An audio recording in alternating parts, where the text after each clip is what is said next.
Hello. Hello. हां, hello. नमस्कार. ताई हां, नमस्कार ताई. सुरेखा नमस्कार. ताई चव्हाण बोलता का ताई? हो, दादा बोलते. काही ताई थोडासा वेळ पाहिजे होता तुमचा अमूल्य. हां, दादा थोडंसं आपलं नाव? मी सुरेश फुलारी बोलतो ताई. सुरेश फुलारी. फुलारी. जी, काही नाही बोला. ताई, आपल्या भोकर मतदारसंघामध्ये जी. सध्या खूप अशी रस्त्याची बिकट अवस्था झालेली आहे ताई. थोडं लक्ष दिलं तर बरं होते ताई. कारण आपण कसं आहे, दादा कुठल्या गावातला आहात? मी जवळा मधून बोलतो ताई मी.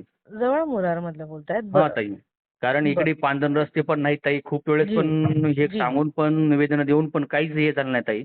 कारण बरं. जवळा ते बारड रोडची अत्यंत दुरावस्था झालेली आहे ताई. हं. सरेगाव ते जाणाऱ्या रोडची पण अत्यंत दुरावस्था झालेली आहे. देवगाव जाणाऱ्या रोडची पण दुरावस्था झालेली आहे. त्या देगाव रोडनं तर मी ताई दादा येताना आता आता शेतकऱ्याला नांदेडला वाहनं पण पोहोचत घेऊन येता आहे. येत नाही ताई. मी दादा आता नांदेडला पोहोचते. हां, हां. हैदराबादवरनं निघालेले आहे. नांदेडला पोहोचते. उद्या मी एकदा दौरा मारते आपल्याकडे. हो उद्या ताई. किंवा परवा. ताई लई खूप छान होईल ताई. इकडे जर एक जर रस्त्याचं काम मार्गी लावलं तर खूप हो खूप दादा, मी येते. अ, एक एक छान दौरा होईल ताई. करूया. मी बघा येते कसं बघायला. कसं आहे, लईच बरेच आपलं नाव दादा भागामध्ये ताई. परत आपण काय म्हटलात? सुरेश फुलारी ताई.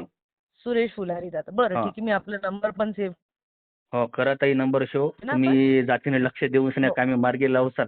मी अशी अपेक्षा हो, हो. बाळगतो ताई. मी लक्ष देते दादा. ठीक आहे नक्की, ताई. नक्की. मी मी धन्यवाद मी येईल. ताई. एक तुमचा चक्कर अमूल्य वेळ